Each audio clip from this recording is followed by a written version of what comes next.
Hoje, Mateus capítulo 28, no versículo 16. Mateus capítulo 28, versículo 16, por favor.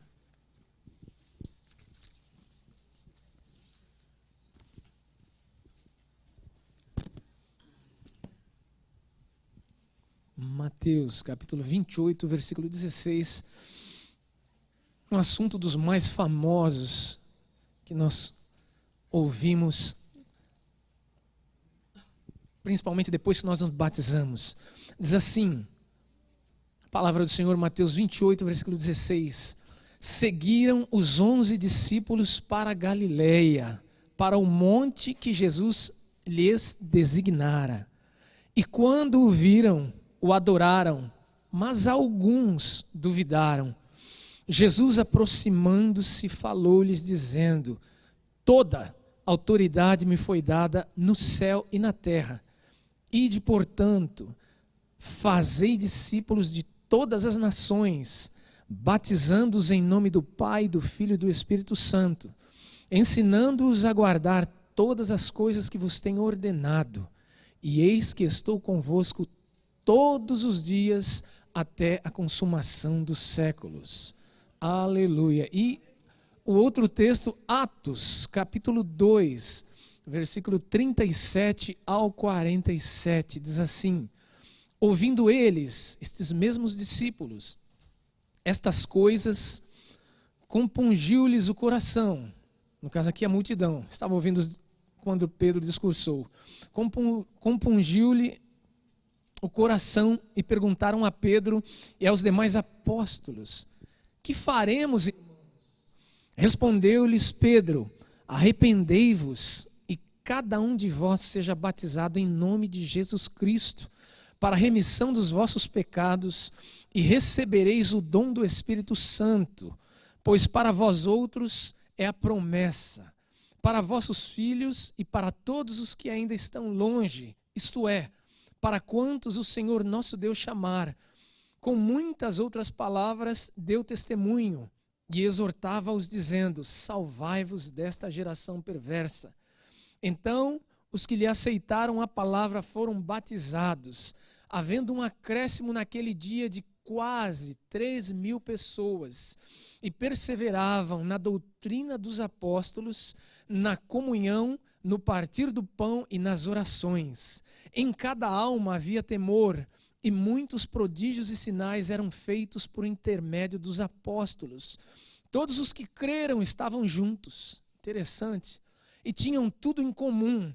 Vendiam as suas propriedades e bens, distribuindo o produto entre todos à medida que alguém tinha necessidade. Diariamente perseveravam unânimes no templo, partiam pão de casa em casa, tomavam as suas refeições com alegria e singeleza de coração, louvando a Deus e contando com a simpatia de todo o povo. Enquanto isso, acrescentava-lhes o Senhor, dia a dia, os que iam sendo salvos. Nessa manhã,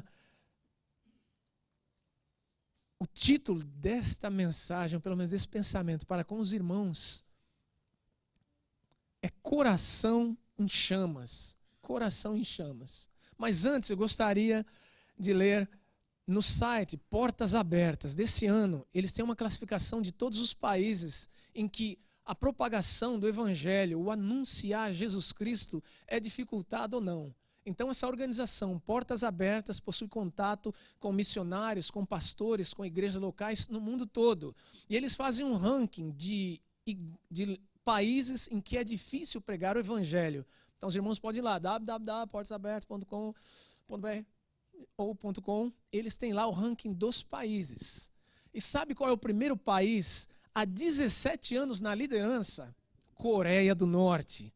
E lá, na Coreia do Norte, estima-se que há 120 mil cristãos, apesar de todas as dificuldades, porque lá é proibido pregar o Evangelho. Lá é proibido a adoração de quem quer que seja, a não ser do imperador e dos seus ancestrais.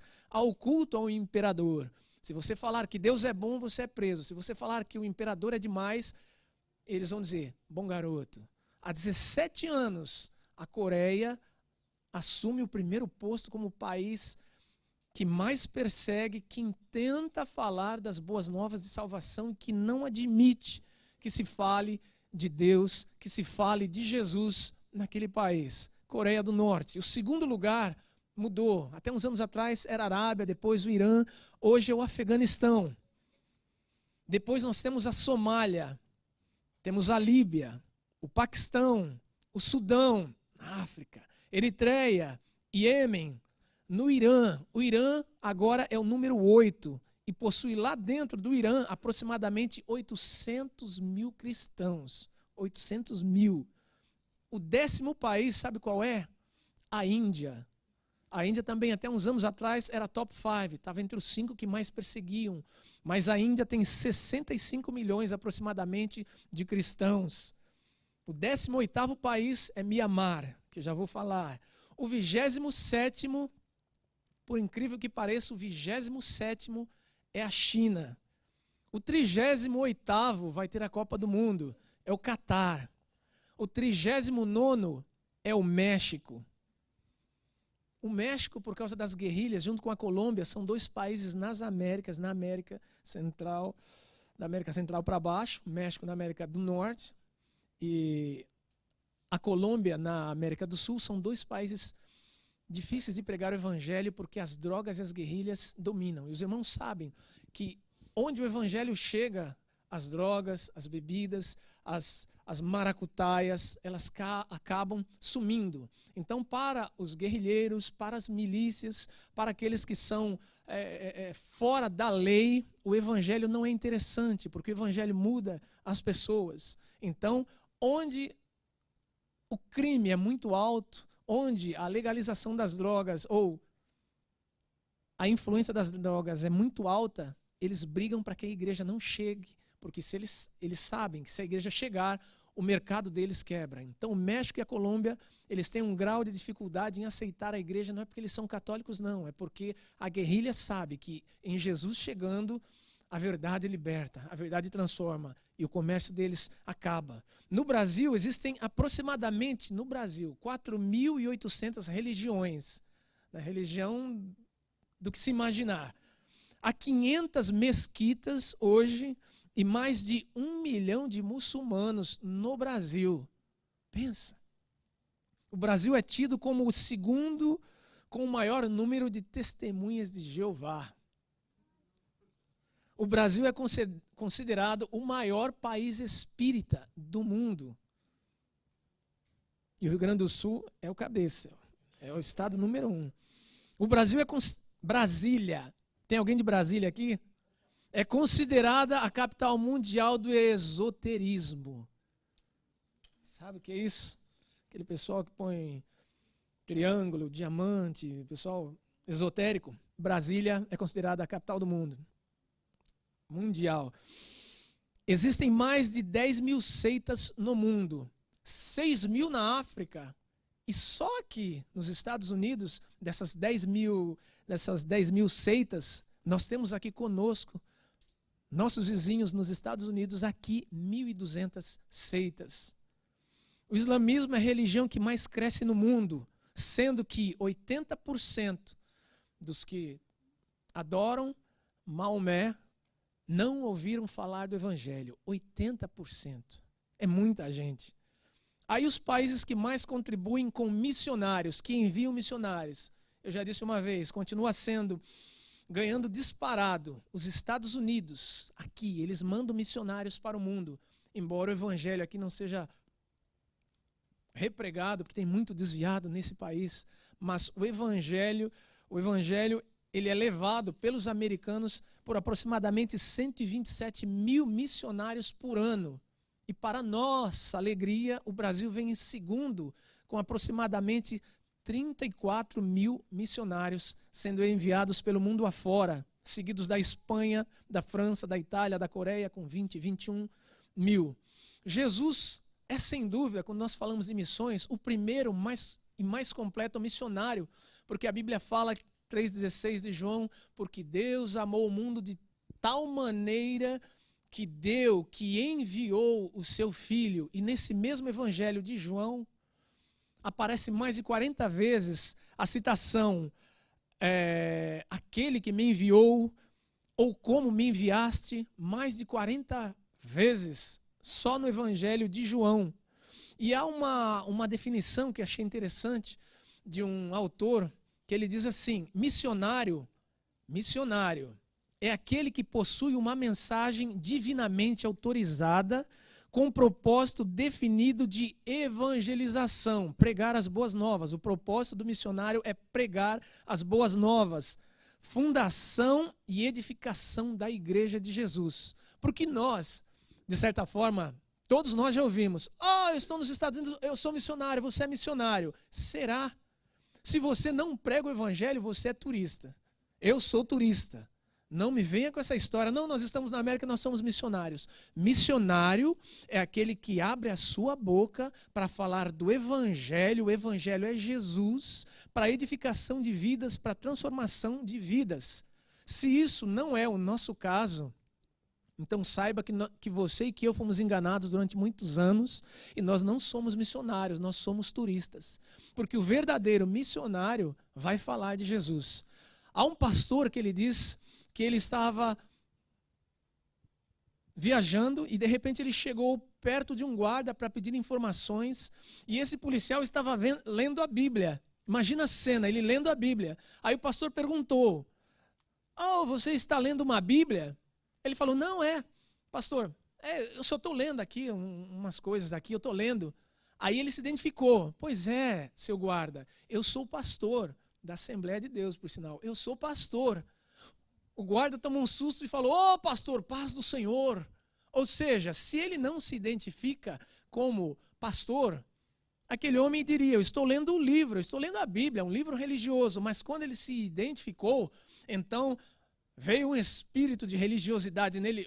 Paz do Senhor, irmão. Irmão, eu começo dizendo assim: existem muitos e muitos homens, muitas e muitas pessoas que já pisaram nesta terra.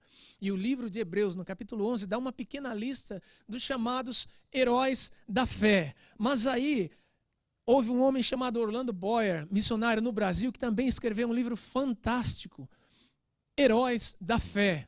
O mesmo título que nós utilizamos em Hebreu, falando de aproximadamente 20 pessoas, Marcelinho conhece, e eu sugiro aos irmãos: mas eu tenho dificuldade de ler. Compra esse livro e leia a vida de alguns personagens, a biografia de alguns homens de Deus que andaram nessa terra fazendo a vontade do Senhor. Porque para nós sermos edificados, os irmãos concordam que nós precisamos orar. Para nós sermos edificados, nós precisamos ler as Escrituras. Mas para nós sermos convencidos da bondade de Deus, do amor de Deus, do trabalhar no Senhor, eu sugiro aos irmãos que os irmãos leiam livros. Existem poemas, existem romances, existe ficção, mas eu sugiro aos irmãos que os irmãos vão às editoras, ou quando comprarem um livro, por favor, peçam um livro de biografia. Cheguem lá para o moço que está vendendo e falar: eu quero um livro de biografia de algum crente, de algum evangélico, de alguém que foi servo do Senhor, que serviu ao Senhor. Os irmãos vão ficar impressionados com a quantidade de pessoas que se gastou e se deixou gastar por Deus. E aqui eu trouxe uma lista de alguns que eu li. Hoje já não leio mais tanto. Aqui na América, os irmãos sabem como é essa vida de preguiça, mas eu procuro ler. Já li 4 esse ano, o propósito era 12, mas imagina, no meio do ano só li 4. Existe um chamado John Savonarola, que ele foi um dos precursores da Reforma, homem de Deus, missionário. Temos Martinho Lutero, responsável, ou um dos responsáveis diretos pela Reforma Protestante, quando a igreja sai da religião católica e se torna uma igreja evangélica à parte, tentando reavivar o desejo e o coração daquilo que Jesus proclamava. A igreja evangélica, então, veio a partir de Martinho Lutero. John Bunyan, famoso porque ele tem um livro chamado O Peregrino. Se alguém tem preguiça de ler, leia, veja um filme. Tem um filme também, não é tão bom como o livro, mas é um filme bom. John Bunyan, e era chamado de O Sonhador, escreveu um livro tremendo. Nós temos um outro homem chamado Jonathan Edwards.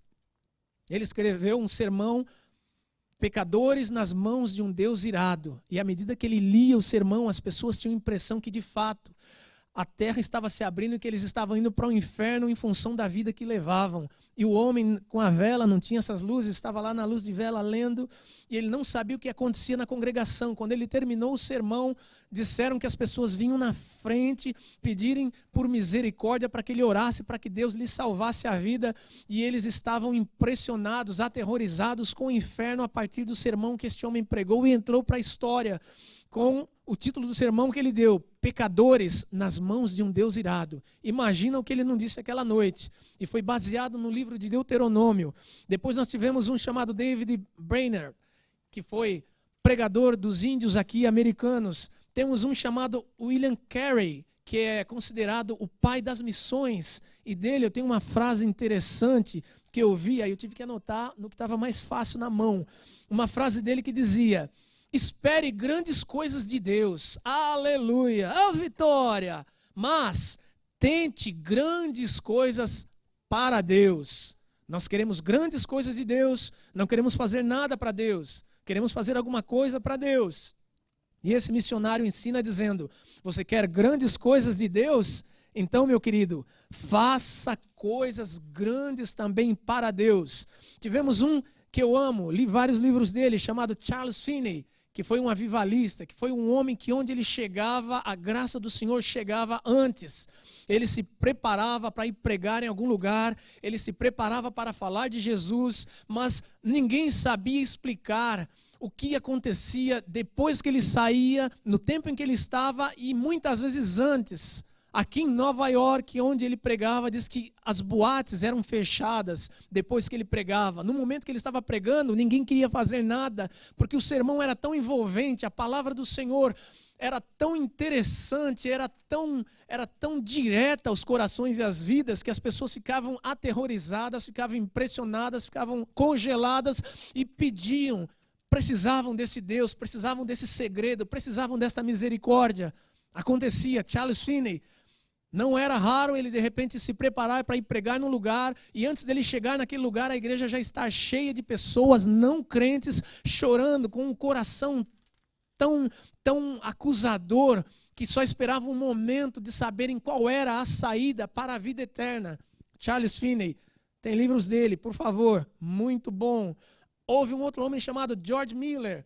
Esse cuidava de um orfanato, também existem vários livros, um deles bons se chama O Homem que Orava, e ele disse, propôs no seu coração: eu vou cuidar das coisas do Senhor, eu vou cuidar de orfanatos, mas eu nunca vou chegar para uma pessoa e vou pedir diretamente para ela o que eu preciso. Eu vou falar com o Senhor, e o Senhor é quem vai me dar, o Senhor é quem trará todas as necessidades.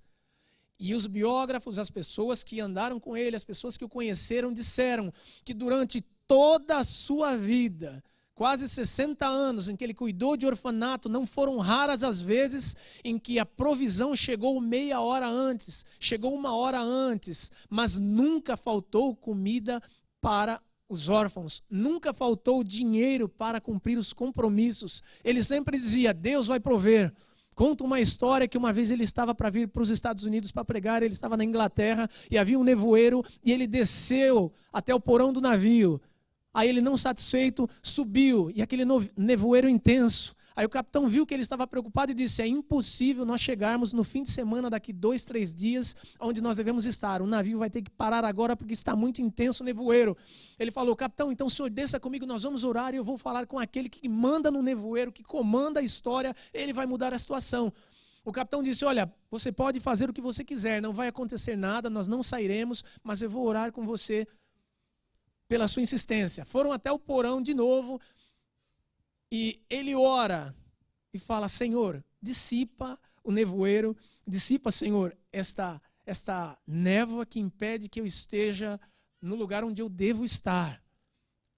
Curto, não durou um minuto a oração. Aí o capitão disse: não, tá bom, eu vou orar. Aí ele falou: não, o senhor não precisa orar porque o senhor não acredita. O senhor sobe comigo para ver o que Deus já fez. Porque se o senhor orar, o senhor não vai acreditar mesmo, o senhor vai gastar mais tempo, então vamos subir porque eu preciso chegar no Canadá. Quando ele subiu, estava limpo, estava tudo limpo. O capitão disse, eu não sei o que aconteceu. Ele falou, mas eu disse para o senhor que ele faria o que deveria ser feito, porque eu preciso estar lá para pregar a palavra. Era o homem que orava. Esse era George Miller. Depois nós tivemos Spurgeon, também, que é o príncipe dos pregadores. Estou dando uma lista aqui, uma diquinha para vocês lerem. E Moody, que tem a rádio 91.1, que foi um pregador que ganhou o título de ganhador de almas, o célebre ganhador de almas. Temos Hudson Taylor também, que foi um homem que trabalhou lá na China, missionário na China, tem uma história incrível, mas tem um que eu gostaria de ler para os irmãos rapidamente, que se chama Adoniram Judson, ou Adoniram Judson, que era missionário na Birmânia, onde eu li aqui, que se chama hoje Mianmar. Nem eu sabia que esse país existia, ou que tinha esse nome até as Olimpíadas do Brasil. Quando eu vi aquela bandeira estranha entrando, falei, que país é esse? E eu, como um bom aluno de geografia, que sempre fui, modéstia à parte, nunca tirei menos do que 10. Não, brincadeira. Uma vez, irmãos, isso é fato, meu boletim lá, eu não me acho o máximo não, mas eu sempre tirei 10 em geografia. Só uma vez eu tirei um 9,5. Durante todas as provas, trabalhos, o que fosse. Então, eu gosto de bandeira, eu gosto de cidade, eu gosto de capital. E quando vi aquela bandeira entrando, eu falei, eu não conheço essa bandeira. E era a bandeira justamente de Mianmar, e houve um missionário chamado Adoniram Judson, que foi para lá. Ele viveu de 1788 a 1850 e permaneceu lá por 40 anos. Ele ajudou a fazer um dicionário birmanês-inglês, porque não tinha. Pensa em um fim de mundo. E mais para dentro do fim do mundo há tantos anos atrás, quase 300 anos atrás. E ele chegou e no primeiro ano, o que ele fez? Ele escreveu em folhetos, Jesus é bom, o Senhor salva, o Senhor cura, o Senhor batiza, com um ano lá. Imagina a gente, se a gente faz um folheto aqui em inglês e de repente distribui o folheto para os americanos. Com um ano lá, ele mal sabia falar, mal sabia escrever, rascunhou um folheto à mão e saiu entregando para as pessoas. As pessoas leram, levaram para casa e se foi. E ele ficou trabalhando no dicionário. Ele falou, nós precisamos entender eles, eles precisam nos entender. Então, ele auxiliou na formação do primeiro dicionário do país e na tradução do inglês. Ele era filho de pais crentes. Os pais dele eram da igreja congregacional aqui, que ainda existe até hoje, mas por alguma razão ele se desviou. E a mãe ensinava para ele, desde os 4 anos, um capítulo da Bíblia por dia. A mãe fazia ele ler e decorar. E quando ele completou 16 anos, ele foi para a faculdade. Mas aos 19, quando já formado, ele saiu. E nesse tempo que ele saiu, ele chegou em casa e disse, pai, mãe, eu não quero mais saber dessa história de Deus. Eu vou escrever peças de teatro, eu não acredito em Deus. Ficou com a cabeça tão cheia do conhecimento humano, da filosofia, e nesse tempo em que ele estudou, principalmente das ideias na França sobre negar a Deus, para que Deus, tira Deus, deixa Deus, que ele se convenceu disso. Então ele disse que ia se mudar para a casa dos tios, porque já não queria mais aquela influência evangélica em casa. Só que quando, numa dessas idas para a casa dos tios, para lá se estabelecer, houve uma noite que ele estava tão cansado, ele precisou parar numa pensão. E quando ele parou, o dono disse, não temos mais quarto, ou melhor, tenho só um quarto. E do lado desse quarto está um homem que está morrendo, eu não sei se você vai querer. Ele estava tão cansado. E ele disse, o Adoniram, ele disse, ok, eu fico nesse quarto, eu preciso descansar, eu vou embora de manhã mesmo. E ele ficou nesse quarto, mas diz que ele não conseguiu dormir, passou a noite inteira, a madrugada toda, porque a pessoa do lado do seu quarto, ele simplesmente chorava, pranteava, ele rosnava a pessoa do lado, que estava moribunda. E ele, muito de madrugada, quase 4, 5 horas da manhã, conseguiu dormir, deixou aqueles gemidos, aquelas dores para lá e dormiu. Quando ele se levantou pela manhã, umas 10, 11 horas da manhã, quando ele foi pagar e fazer os acertos, ele perguntou do homem que estava do lado, do quarto. Ele falou, mas quem era aquela pessoa que incomodou tanto? Aí o rapaz disse, olha, eu te falei, ele estava doente, ele morreu. Ele morreu. E disse o nome dele era... Deixa eu ver se eu acho aqui. Jacob Ames. Ele falou, Jacob? Sim. Ele era um grande ateu também, morreu aí, ele estava aí do lado do seu quarto. aquilo foi como uma flecha no coração dele, porque ele se lembrou que aquele homem havia sido seu colega de faculdade, que havia também se convertido ao evangelho, mas na sua mocidade, na faculdade, também abandonou o evangelho e abraçou o ateísmo e morreu com angústia na alma. Quando ele soube que aquele homem, por ter ouvido ele gemendo, os choros, as palavras dele enquanto ele morria na madrugada, diz que ele ficou tão triste que ele saiu de lá e falou: eu vou procurar uma cruzada, eu quero uma igreja, eu quero saber onde é que estão pregando o evangelho. Ele quis ouvir novamente acerca de Jesus e diz que ele passou vários dias ouvindo pregações, ouvindo estudos, participando de cultos, até que ele resolveu voltar a Jesus, impressionado pela morte desse rapaz. E como ele voltou para Jesus, ele já ligou para sua noiva e falou: olha, Deus colocou no meu coração que nós precisamos sair. E a dona Irã Judson se casa com a sua noiva, então esposa, e vai para a Birmânia. Mas antes de ir para lá, porque não era plano dele ir para lá, ele queria ir para a Índia, ele para em Calcutá. Então imagina, viagem de navio, demora meses, não é como de avião, que são algumas horas, demorou meses. E eles ficaram doentes, ele ficou doente, ela ficou doente. Aí ficaram um tempo na Índia, ela engravidou, mas estourou a guerra na Índia, e eles tiveram que ir para um outro país, e o país próximo era a Birmânia. Aí lá vão eles de novo, pega o navio, ela grávida, doente, indo para um outro país, porque a guerra explodiu na Índia. Aí de repente, no navio ela passa mal, ela dá à luz, ela perde a sua criança. Ela desce do navio quando chegam depois de 2, 3 meses no lugar, na Birmânia, ela desce de maca, de tão fraca que ela estava. E esse homem começa a pensar: Deus, o Senhor tem projetos nesse lugar, o Senhor tem projetos nesse lugar. E aí eles permanecem lá. Só que ela vai e morre. Um pouco antes de morrer, ela engravidou de novo de uma filha chamada Maria. E ele foi preso. Olha que cena. Acabou de chegar no país, houve uma bomba que explodiu lá. De repente disseram: olha, todos os imigrantes são traidores. E ele foi preso. E ela grávida. E ela vinha até ele e consolava, trazia comida, conseguiu fazer amizade com o carcereiro, trouxe um travesseiro. E ele começou a traduzir o Antigo Testamento. Ele punha folhas do Antigo Testamento dentro do travesseiro para não serem rasgadas. Aí, de repente, a mulher dele ficou 20 dias sem aparecer. Ele ficou desesperado, porque ela estava grávida. Dali a pouco chega a notícia de que ela havia dado à luz a criança, mas ela não tinha leite. Ela estava fraca, um país com 40 graus, mosquito, parece Brasil, febre amarela, dengue. E ele ficou preocupado, e o carcereiro disse: ok, durante o dia você sai, mas você volta. Você é preso, você não pode sair, mas eu vou te ajudar, porque a situação ficou tão constrangedora, alguém tinha que amamentar a criança. Então o carcereiro deixou e de noite ele voltava, e era amarrado. E de manhã ele saía e ajudava a esposa, amamentava a criança. Aí a criança morreu, a esposa morreu. Ele foi para a cadeia, mas passado um tempo, quase 2 anos, houve então um perdão, ele saiu da cadeia. E a história dele diz que então ele foi chamado para ser tradutor. Ele falou: não, eu não quero ser tradutor, eu quero continuar sendo o que eu sou. Alguém que tem uma visão e uma mente de Deus, porque vocês precisam ouvir acerca de Jesus. Aí a história dele diz que ele ficou muito triste, mas ele continuou trabalhando. E ele terminou o Antigo Testamento, a tradução. Aí ele se casou. Mas só que nesse intervalo ele falou: Deus, por que o Senhor me trouxe para cá?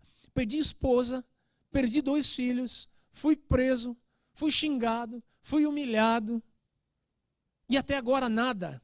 Aí de repente vai uma pessoa, ele fala do evangelho, ele batiza essa pessoa se converte. E ele fala: é aí, Senhor, 2 mortes dos meus filhos, morte da minha esposa, preso, injustiçado, já mais de 11 anos já tinha passado, 11 anos nesse país, uma alma salva.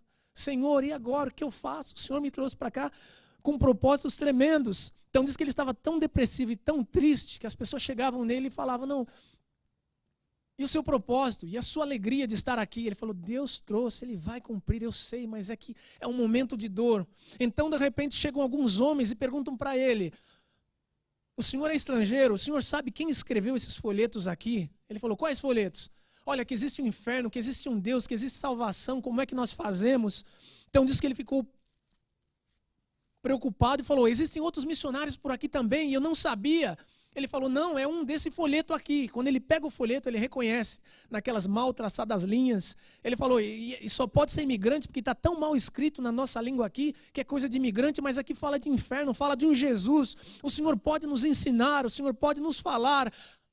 E ele perguntou: mas quantos vocês são? Nós somos aí pelo menos uns 60, 80, que nós estamos interessados porque esses folhetos foram achados e agora nossa cabeça está pirando, nós não conseguimos entender de onde veio, o que significa isso daqui. Aí ele então ficou alegre e disse: Deus, agora eu entendo que há um motivo para estar com o Senhor. O Senhor me trouxe aqui, me fez passar tudo isso, mas há um propósito, a tua obra vai prosperar. Então ele conclui a tradução também do Novo Testamento. Aí a sua mulher morre, mas já lhe deixa 8 filhos. Aí ele, concluindo o Novo Testamento, ele é chamado para vir para os Estados Unidos, porque ouviram falar do trabalho dele lá, mas não sabiam dos resultados. Ele veio meio frustrado, mas com o coração agora animado. E a sua esposa, antes dele vir para cá, a segunda, morre.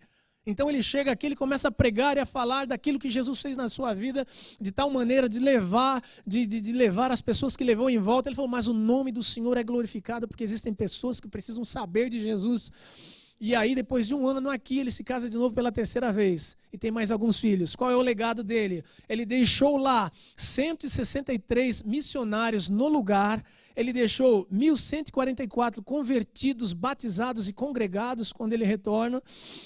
Em 1880, 30 anos depois dele estar morto, já havia mais de 7.000 cristãos no país, em aproximadamente 63 igrejas. E agora, em 1950, o último censo que fizeram lá, havia mais de 200.000 cristãos lá.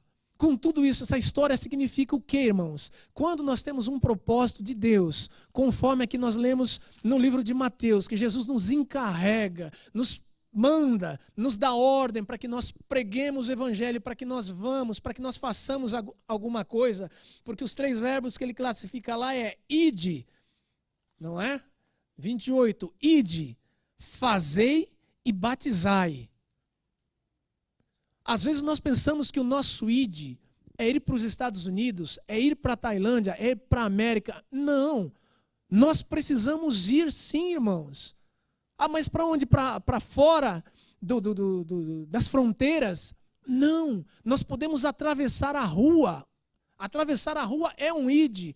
Dentro da nossa casa, com os nossos parentes, com os nossos amigos, há um ide de Jesus na nossa vida queimando, que nós precisamos obedecer à voz de Deus e falar do evangelho. Se Jesus é a alegria da nossa vida, se Jesus é a satisfação dos nossos dias, se Jesus é o nosso pensamento de futuro, se Jesus é a nossa garantia de vida eterna, nós precisamos abrir a boca e falar de Jesus e entrarmos no ide de Jesus. Mas para que isso aconteça, é necessário que o nosso coração, pastor, esteja apaixonado por Jesus. Sabe por que a igreja hoje está fraca?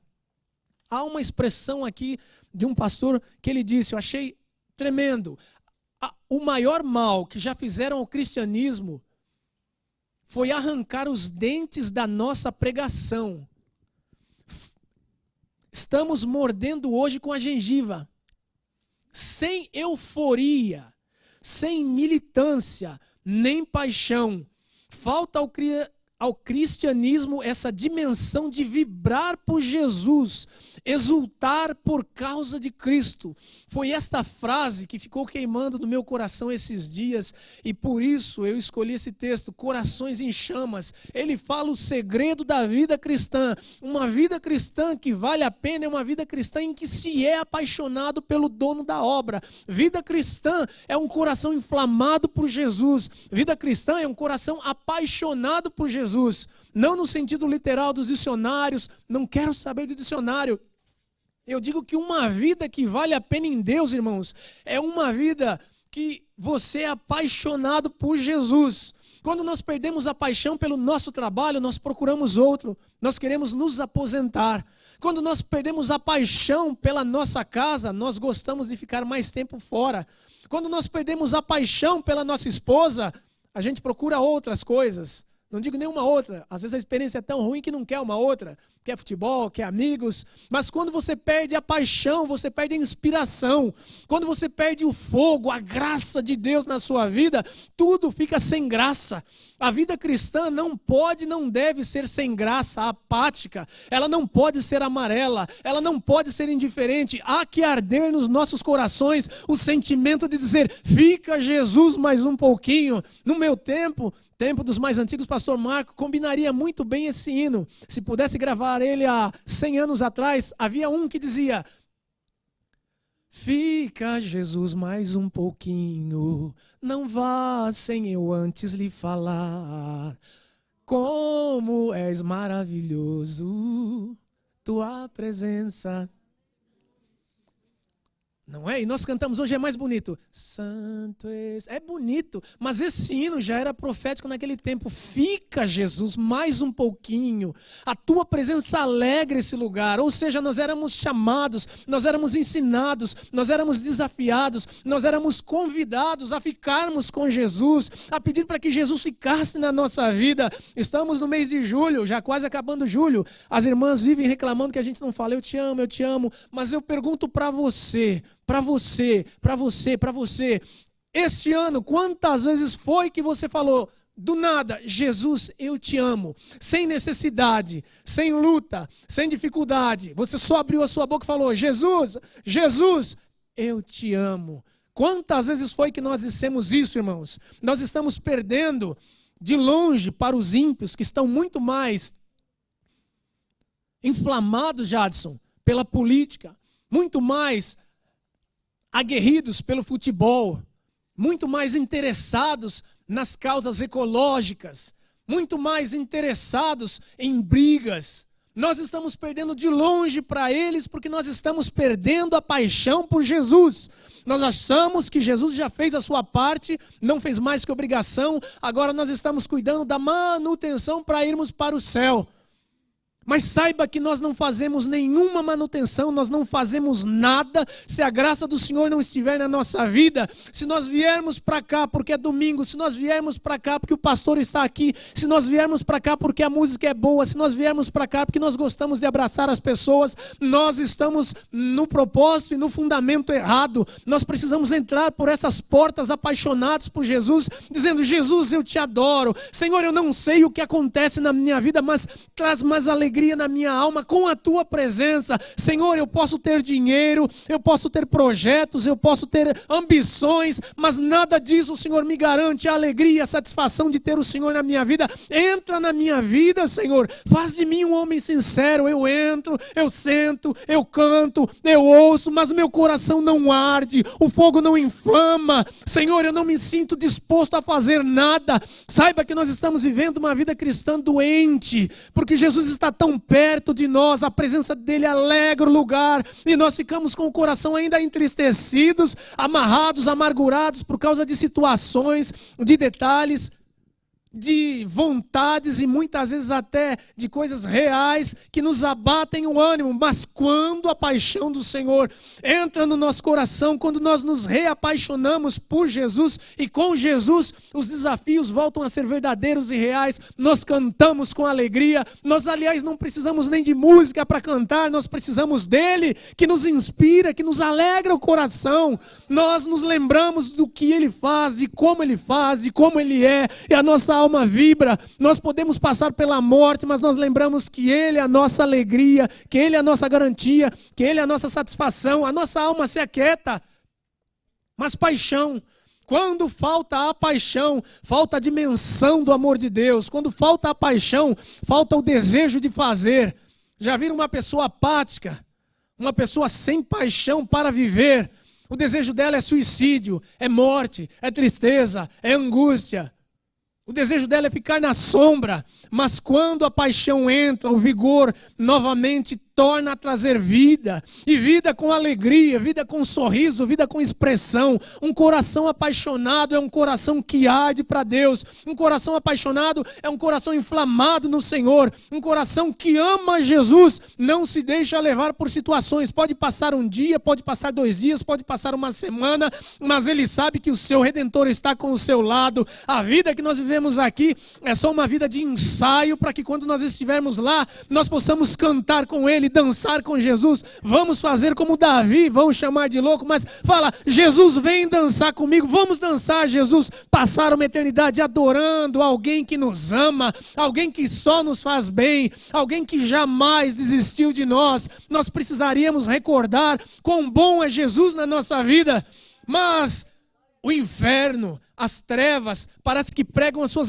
mentiras de uma maneira muito mais alegre e satisfatória, e nós preferimos ficar fora desta. Irmãos, eu convido, eu desafio, eu peço, eu aconselho, se apaixone por Jesus nessa manhã, para que você veja o que Deus vai fazer na sua vida, como Ele fará na sua vida, de que maneira Ele vai trabalhar em você e com você como parceiro, e como a sua vida será diferente. Existem muitas pessoas que não têm nada, mas o sorriso delas é tudo. Existem muitas pessoas que têm tudo e não conseguem fazer nada, porque não há verdadeira alegria, não há verdadeira satisfação, não há verdadeira vida, que é só Cristo Jesus que traz e que dá na nossa vida. Nós não somos robôs, nós não fazemos as coisas de maneira automática, nós precisamos fazer pensando: Senhor, é para o teu louvor, Senhor, é para a tua alegria, Senhor, é para a expansão do teu reino, Senhor, é para os teus braços, Senhor, é para o teu embelezamento, Senhor, é para ti, é para ti, é para ti.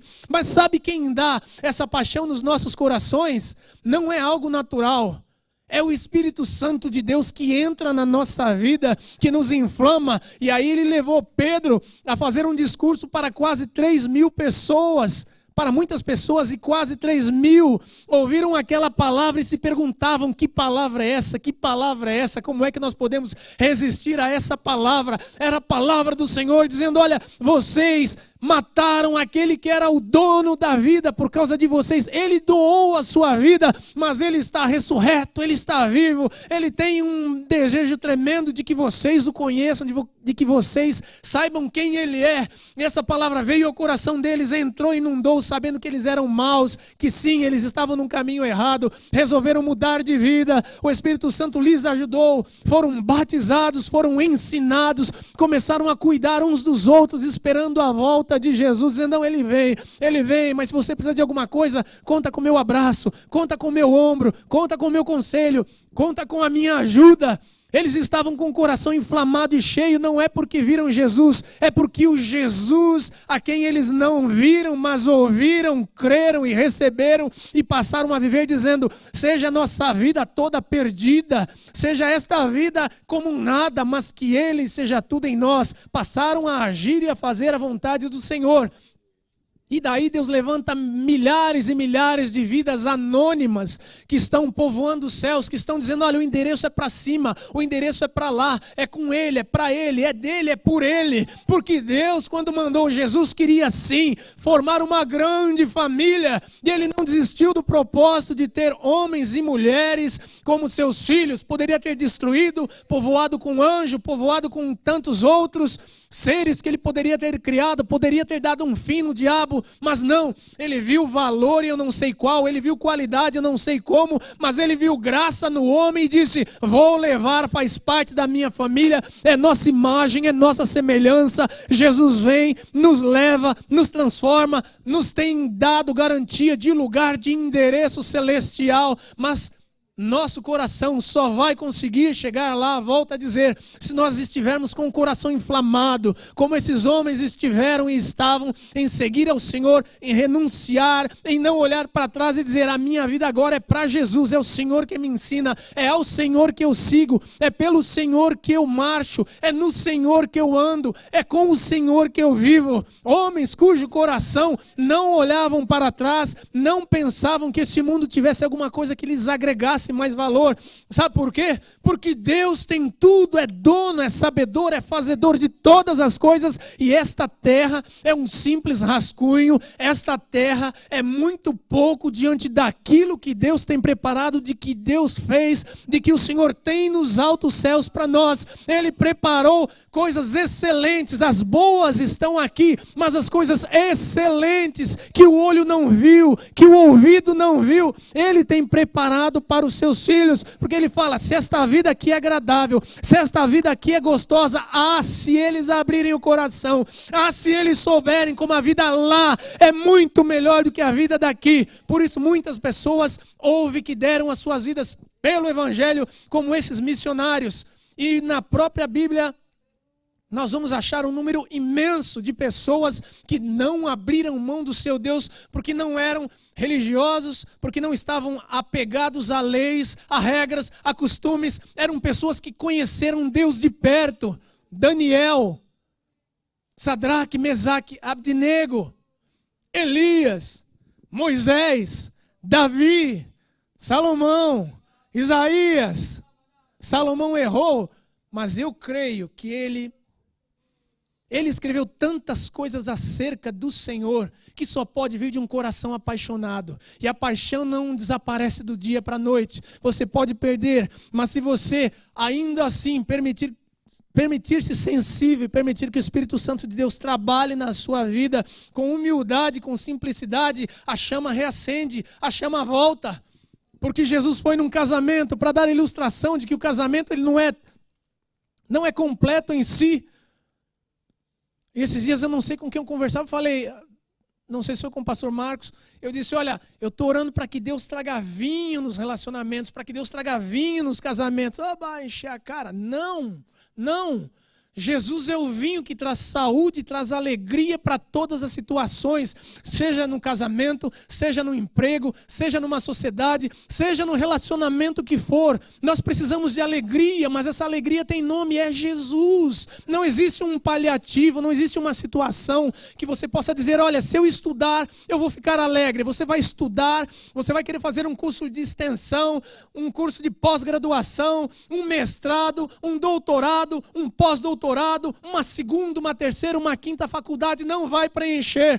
Você vai dizer, não, quando eu tiver um bom dinheiro, eu vou descansar. Você vai trabalhar, vai comprar, vai se endividar, vai trabalhar, vai comprar, vai se endividar, vai juntar o seu dinheiro, mas haverá um dia em que a sua alma dirá, e para mim, o que foi feito para mim, o que vai ser de mim? Nós precisamos nos preocupar com a nossa alma, mas a nossa alma vai entender que ela está sendo bem cuidada pelo Criador de todas as coisas. Quando o nosso coração disser, combustível, eu dou a manutenção, eu dou a paixão, eu dou a vida, eu dou o carinho, eu dou a minha fidelidade, eu peço para que o Senhor me dê graça e me encha. Você faz a sua parte, o Espírito Santo vem, te capacita, te enche, não te abandona, te consola, te alegra, te levanta, te aproxima do Senhor. Quando você pensa que está fraco, o Espírito Santo vem e vem na sua vida de uma maneira que você não entende nem porquê, mas Ele vem e te alegra e te lembra das promessas do Senhor. O Espírito Santo vem na sua vida e te levanta, dando fôlego e ânimo novo, dizendo, olha, levanta, esse machucadinho não é nada, levanta, o bálsamo em Gileade, há um lugar onde você será sarado, que é na presença do Senhor. Traumas, dores, tormentos, dificuldades, ansiedade, tristeza, revolta, Deus tem cura para a nossa vida, mas para um coração que precisa estar apaixonado, porque um coração apático, o diabo rouba. Um coração indiferente, ele é oficina de inimigo especializado para não realizar.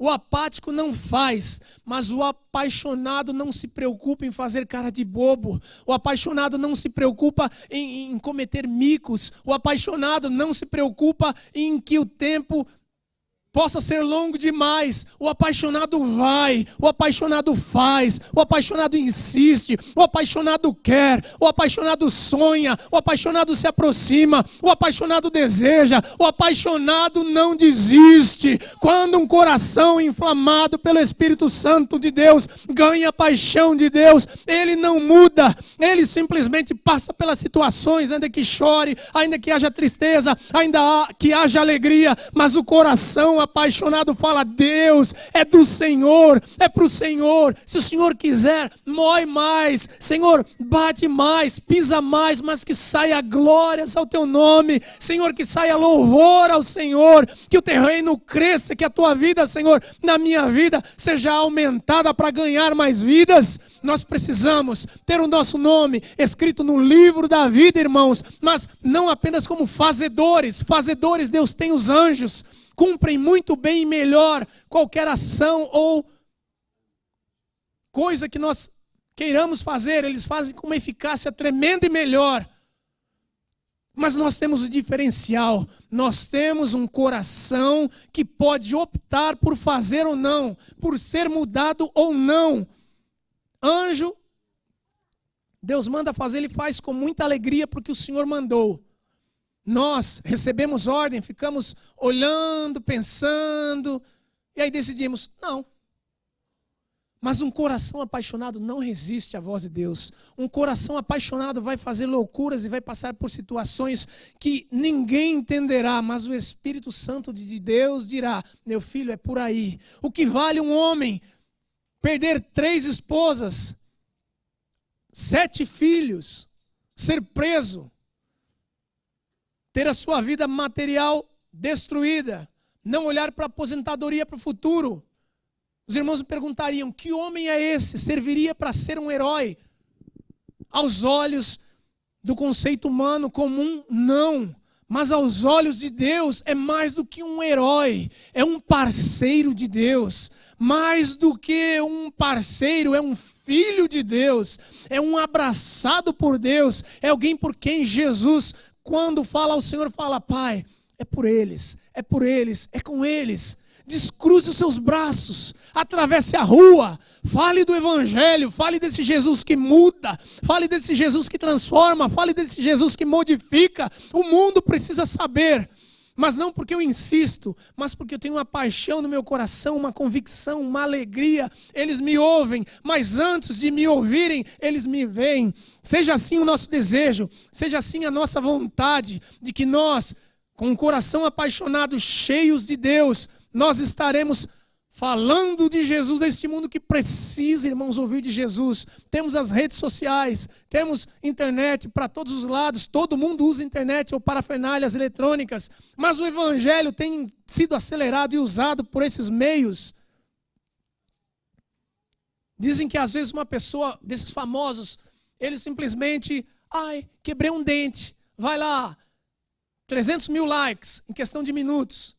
Vai o indecente, faz um vídeo sem graça, põe no YouTube, 2 dias, 4 milhões de views.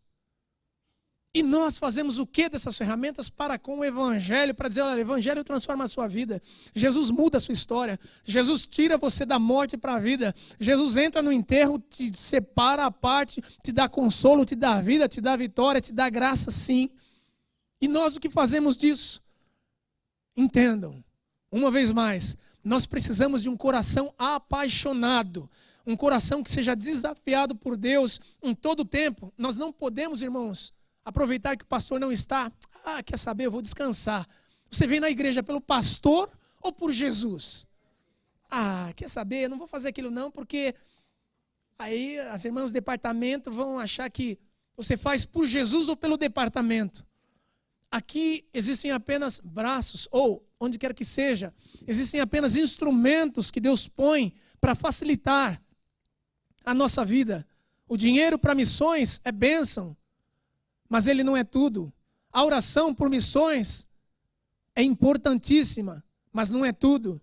Sabe o que vai ser o tudo? É você se se dispuser e disser, Senhor, eu sou o sacrifício, Senhor, eu sou a resposta da oração, envia-me a mim, se o Senhor quiser. Eu tenho medo, eu tenho vergonha, eu não gostaria de ir, mas me envia, Senhor. Se eu não for para a África, me manda do outro lado da rua. Senhor, se eu não for lá para os países árabes, Senhor, me manda no Walmart, se alguém cruzar pelo meu caminho da liberdade, me faça falar do teu amor. Seja um homem de Deus com o coração inflamado, alguém com uma missão de compartilhar o evangelho que só nos tem feito bem, de compartilhar a Jesus, que é a razão da nossa reunião desta manhã.